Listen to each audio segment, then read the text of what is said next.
Diqqat aholiga tezkor xabar. O'zbekiston viloyatlarida dam olish kunlari kutilayotgan ob-havo prognozi e'lon qilindi.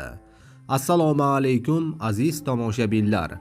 So'nggi va dolzarb xabarlarni o'tkazib yubormaslik uchun hoziroq like tugmachasini bosib qo'yishni unutmang. Diqqat qiling, O'zbekistonda dam olish kunlari sayohatga chiqish, piknik, atmen.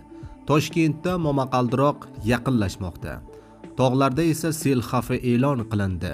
Sinoptiklar bugun kechqurun va shanba kuni ertalab Toshkent va boshqa viloyatlarda momaqaldiroq bilan yomg'ir yog'ishidan ogohlantirmoqda.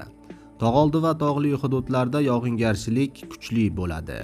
Yakshanba kuniga kelib ob-havo keskin yaxshilanadi, yog'ingarchiliklar to'xtaydi va poytaxtimizda issiq 36 darajagacha ko'tariladi.